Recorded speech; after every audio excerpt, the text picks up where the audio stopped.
சமீபத்தில் கத்தார் மீது இஸ்ரேல் கண்ணிமைக்கும் நேரத்தில் அதிபயங்கர தாக்குதல் நடத்தியது. இந்த தாக்குதலை நடத்த வேண்டாம் என இஸ்ரேலை மொசாட் அமைப்பு எச்சரித்ததாக தகவல் வெளியாகியுள்ளது. இஸ்ரேலிடம் மொசாட் கூறியது என்ன? விரிவாக பார்க்கலாம்.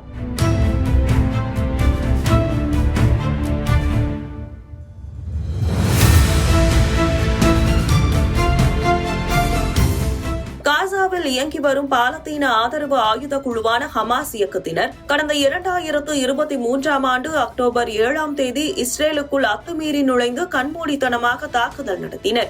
இந்த தாக்குதலில் சுமார் 1200 பேர் கொல்லப்பட்டனர். ஹமாஸுக்கு பதிலடி கொடுக்கும் விதமாக களமிறங்கிய இஸ்ரேல் ஹமாஸ் படைப்பிரிவின் தலைவர் யாஹ்யா சின்வாரை சுட்டுக் கொன்றது. இந்த தாக்குதலை தொடர்ந்து ஹமாஸின் ராணுவ பிரிவின் புதிய தலைவராக முகமது சின்வார் செயல்பட்டு வந்தார். அடுத்து முகமது சின்வாரையும் இஸ்ரேல் ராணுவம் சுட்டுக் கொன்றது. இதனையடுத்து ஹமாஸ் அமைப்பினருக்கு ஆதரவாக களமிறங்கிய ஹிஸ்புல்லா அமைப்பினர் இஸ்ரேல் மீது ஏவுகணை தாக்குதல் நடத்தினர். இதனால் கடந்த சில ஆண்டுகளாகவே மத்திய கிழக்கில் தொடர்ச்சியாக போர் பதற்றம் நீடித்து வருகிறது. ஹமாஸுக்கு ஆதரவாக களமிறங்கும் கிளர்ச்சியாளர்கள் தலைவர்கள் மீது இஸ்ரேல் ராணுவம் தீவிர தாக்குதல் நடத்தி வருகிறது. இந்த தாக்குதலில் ஏராளமான அப்பாவி மக்கள் பலியாகி வருவதால் இரு தரப்புக்குமான போரை முடிவுக்கு கொண்டுவர உலக தலைவர்கள் பலரும் பேச்சுவார்த்தை நடத்தினர். இந்த பேச்சுவார்த்தையில் எந்த முன்னேற்றமும் எட்டப்படவில்லை. ஹமாஸை ஒழிக்கும் வரை ஓய மாட்டோம் என பெஞ்சமின் நெதன்யாகு சூளுரைத்திருந்தார். தொடர்ந்து ஹமாஸ் அமைப்பினர் அவர்களுக்கு ஆதரவாக செயல்படும் கிளர்ச்சியாளர்கள் என அனைவரையும் இஸ்ரேல் குறிவைத்து தாக்குதல் நடத்தி வருகிறது. போர் பதற்றம் நீடித்து வரும் பரபரப்பான சூழலில் காசாவில் போர் நிறுத்தம் கொண்டுவர கோரி சமீபத்தில் கத்தார் தலைநகர் தோஹாவில் உள்ள ஹமாஸ் அமைப்பின் தலைமை அலுவலகத்தில் ஆலோசனை கூட்டம் நடந்தது. இந்த கூட்டத்தில் ஹமாஸ் அமைப்பின் பல முக்கிய தலைவர்கள் கலந்து கொண்டனர்.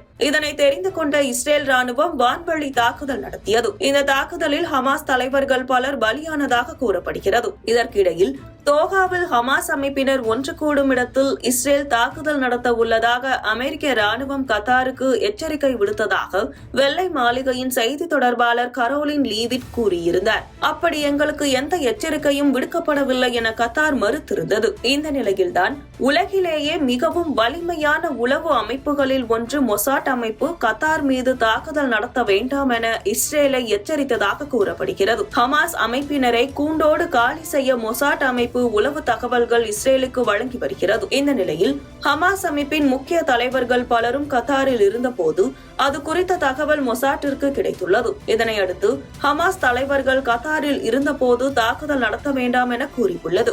இதனையும் மீறி இஸ்ரேல் கத்தார் மீது தாக்குதல் நடத்தியுள்ளது. மொசாட் அமைப்பிற்கும் கத்தாருக்கும் இடையே பல காலமாக நல்லுறவு நீடித்து வருகிறது. இந்த சூழலில் திடீரென கத்தார் மீது தாக்குதல் நடத்தினால் அது இரு தரப்புக்குமான உறவை பாதிக்கும் என கூறி மொசாட் அமைப்பு இஸ்ரேலை கண்டித்துள்ளது. அதே சமயம் இப்போது தாக்குதல் நடத்தினால் இனி வரும் காலங்களில் உளவு நடவடிக்கைகளை மேற்கொள்வதில் சிக்கல் ஏற்படலாம் என மொசாட் அமைப்பின் தலைவர் டேவிட் பார்னியா எச்சரிக்கை விடுத்திருந்தார் என்பது குறிப்பிடத்தக்கது.